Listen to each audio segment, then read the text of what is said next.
Kirby, you was mentioning earlier this week about Isaiah Crowell, and you look at the numbers, and there's obviously a stark contrast between the first 4 games and the last 6 games. He took a lot of responsibility for that. He said the problem isn't with Isaiah, it's with me and the coaching staff. What do you guys, or what can you guys do to kind of get the run game going the way we saw earlier in the season?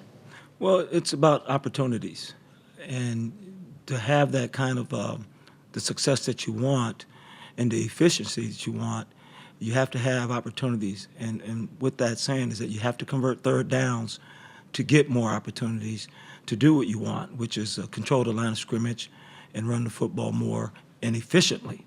And unfortunately, that hasn't happened for us lately.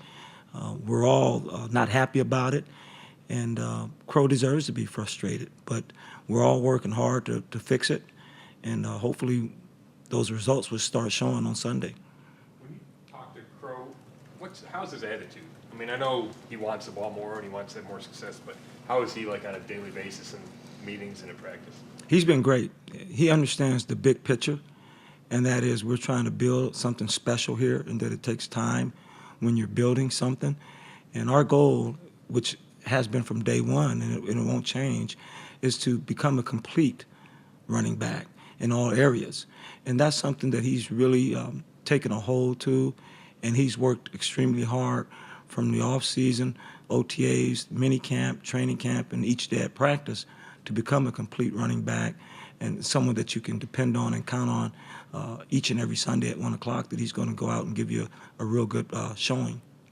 When you look at the Steelers' run defense, it seems it's not quite as stout as it's been. I mean, I don't expect you to rip their defense, but, I mean, do you see some opportunities this week? No, quite frankly, they look like the same old Steelers to me. They're pretty salty up front. They've got, big people. They've got some really good size in their interior defensive line. And that front 7 is the strength of their defense. And they've had some long runs on them recently, and other teams have had some success. But we think that that's not their character. Their character is they control and the line of scrimmage. They close every gap, and they make it extremely difficult for you to run the football. We talked a lot about the weather and how it might negatively affect some people, but from a run game perspective, is this kind of the type of weather you look forward to, and kind of a chance to feature the run game a little bit? Well, we like to think in our room there is no bad runs ever, and whether it be in the first quarter or the fourth quarter, because halfbacks, all they ever think about is their last run and their next run. So we're really just excited to try to get the run game back on track and see what results we get from this. But the guys are not happy. They're working really, really hard. They think that this game presents a challenge just because it's not only a division game, but it's an opportunity at home to show your fans that you are capable of playing at a high level and getting back to where you were early in the season. And the guys feel very confident about that rolling into this game. When you watch film of the Steelers, what impresses you about Shazier? Speed. And he has no regard for his body. He is reckless. He is just a human wrecking machine. This guy just destroys your blocking schemes single-handedly. He will break down a run. The guy is phenomenal. He's a phenomenal athlete. He's tough. He's physical. He's one of those rare linebackers that he doesn't respond. He initiates. So he plays as the aggressor. He doesn't wait on you to strike him first. And when you watch him, you have a lot of respect for his play as a player, and the guy really gives it up for that football club. How big a blow is it for Hayward to be out for them?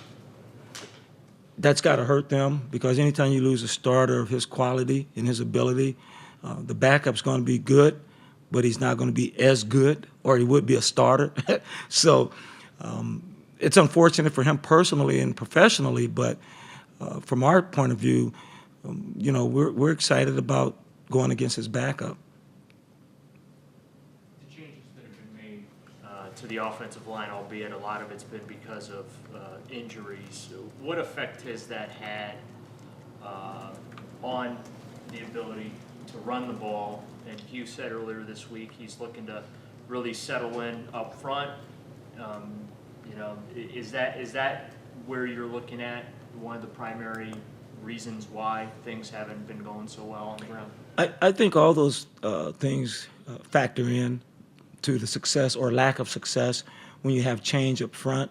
You don't have the same two guys stepping the same way, even though they're being taught the same scheme. It's just different. It's another player. It's another language, another way to communicate. Some guy might step with his left foot. Some guy might step flat with a left foot. Some guy might use a right hand. So it's all a little different, and I think that really is a factor in it. But you can't use it as an excuse because everybody's being coached the same, and we're still running the same run plays. We have to execute at a higher level, and we've got to be more demanding and more physical up front.